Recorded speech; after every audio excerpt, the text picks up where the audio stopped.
Hi everybody, I'm Delicia and thanks for tuning in to my weekly top 5 cigar picks. These of course are the cigars that I've been smoking this week that are making it from my humidor, hopefully into all of yours.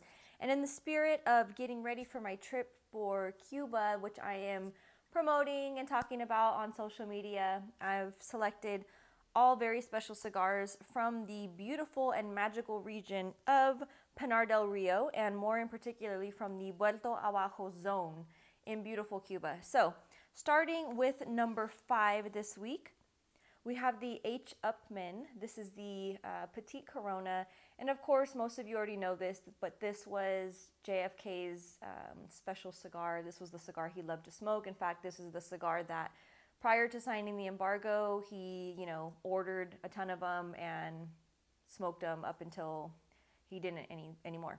So anyways, this particular cigar was actually named after a German banker who loved Cuban cigars so much that he actually picked up and moved to Cuba and started not only a banking business, but a cigar business. The banking business didn't stay afloat too long, but of course the cigars did. And so this particular cigar is, again, just a nice, not like anything super special on the flavors. It's just kind of like that woodsy, pretty mellow type of a flavor profile, but it fits the ambiance.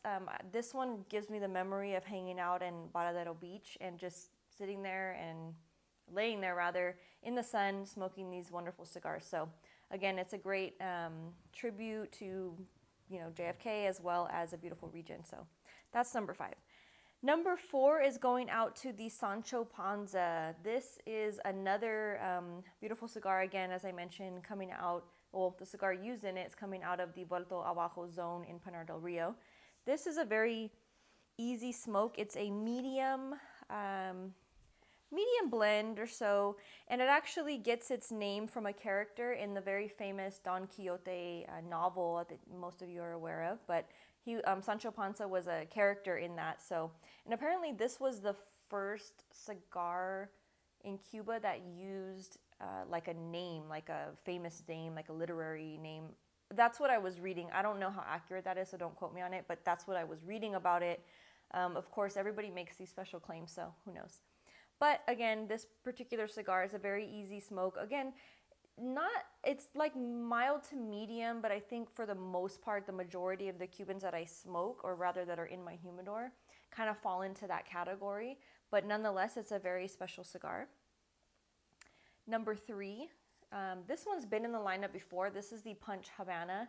This is a double Corona. It's a really nice stick. This is another one that actually the name Punch came from I guess it was a clown character that was in a British magazine that became popular. And so much like you see both in the Cuban, like the images as well as the non-Cuban Punch, they use that kind of clownish figure. So that's the origin of it. But this particular stick is really good. It's a medium bodied or so. It has, again, those creamy woodsy notes, little bits of pepper. Again, not very strong. It's just a different experience. I'm probably a very different palate because I smoke, most of you already know, the majority of the cigars that I prefer to smoke are non-Cuban. They're coming out of Nicaragua, Dominican Republic, so they have very different taste profiles.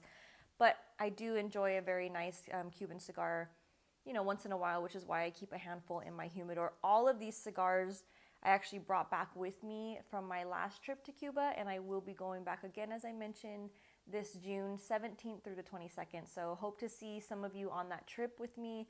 I know I have a few spots left. You can definitely get on to the Cigar Vixen website for more information about that. Back to the cigars. This time I kind of changed it around. So number 2 is actually my favorite Cuban cigar, which is the Bolivar. This is the little Belicoso, which is probably the only size that I smoke. I don't know.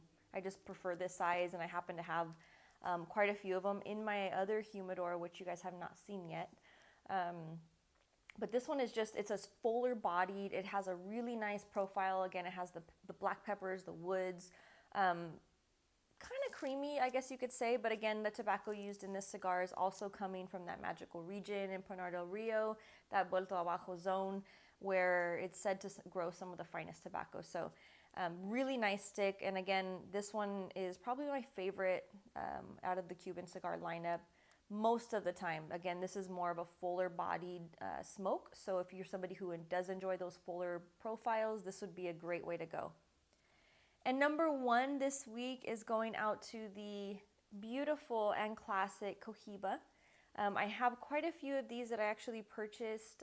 Again, when I was in Cuba, I got probably, I want to say maybe 25 or so that I brought back with me. And they're just, I don't smoke them very often. They're a very special occasion type of cigar. But again, this is probably the most like photographed and well-known of all the Cuban cigars. You see it everywhere, especially like on those rare pictures of celebrities that you know they don't really smoke, but they're taking a picture with a cigar. It's usually a Cohiba, just because it's one of those very well-known brands. But this was actually the flagship of all the Havana brands.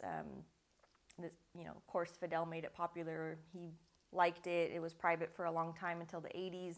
Then it became available to the public. There are a variety of sizes that it does come in.